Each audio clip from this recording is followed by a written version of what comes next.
Technical पाठशाला में आप सभी का स्वागत है। आज के इस वीडियो में हम दीक्षा ऐप पर चल रहे निष्ठा FLN 30 के मॉड्यूल 9 बुनियादी संख्यात्मकता के मूल्यांकन प्रश्नोत्तरी को हल करेंगे।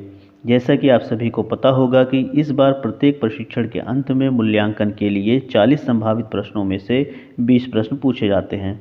सर्टिफिकेट प्राप्त करने के लिए 20 में से कम 14 प्रश्न सही होने चाहिए। इसके लिए आपको 3 चांस मिलते हैं, किंतु प्रत्येक चांस में कुछ प्रश्न बदल दिए जाते हैं। इसीलिए आपके लिए 40 संभावित प्रश्नों के हल को 20-20 प्रश्नों के 2 वीडियो पार्ट 1 और पार्ट 2 में लेकर आए हैं। सभी 40 संभावित प्रश्नों का हल जानने के लिए 20-20 प्रश्नों के दोनों वीडियो पार्ट 1 और पार्ट 2 को अवश्य देखें। दोनों वीडियो का लिंक आपको इस वीडियो के डिस्क्रिप्शन बॉक्स में मिल जाएगा। तो चलिए वीडियो को शुरू करते हैं।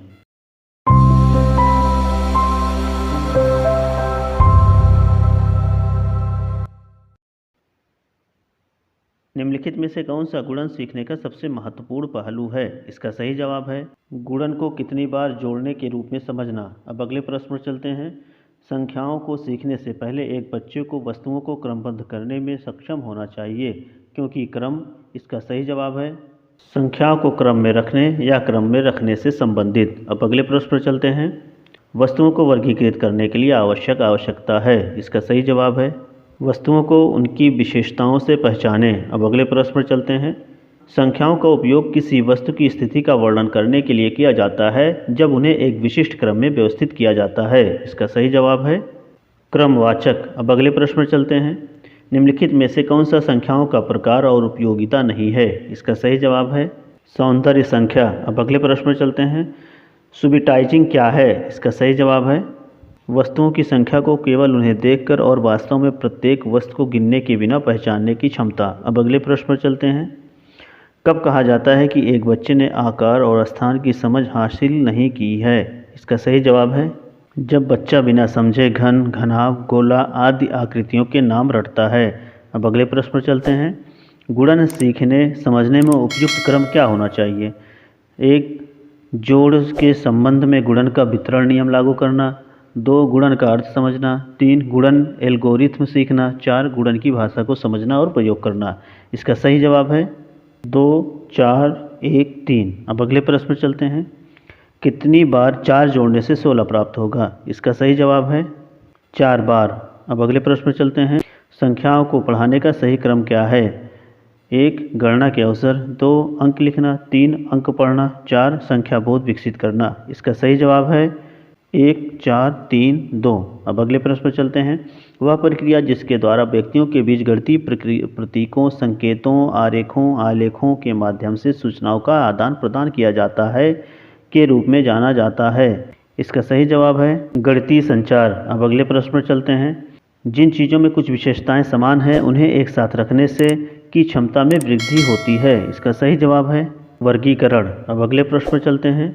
शून्य की अवधारणा को निम्नलिखित में से किस संक्रिया के माध्यम से सर्वोत्तम रूप से प्रस्तुत किया जा सकता है? इसका सही जवाब है घटाव। अब अगले प्रश्न पर चलते हैं।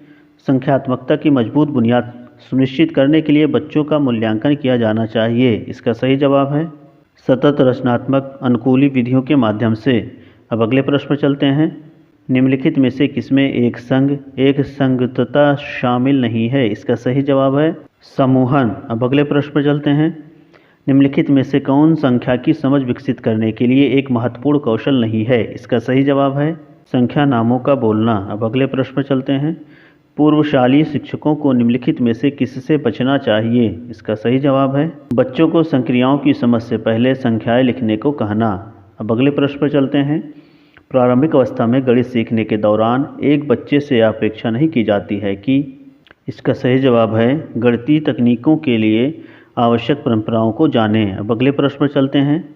निम्नलिखित में से कौन सा परिदृश्य जोड़ और घटाव से संबंधित शब्द समस्याओं में शामिल नहीं है? इसका सही जवाब है वस्तुओं का वर्गीकरण। अब अगले प्रश्न पर चलते हैं।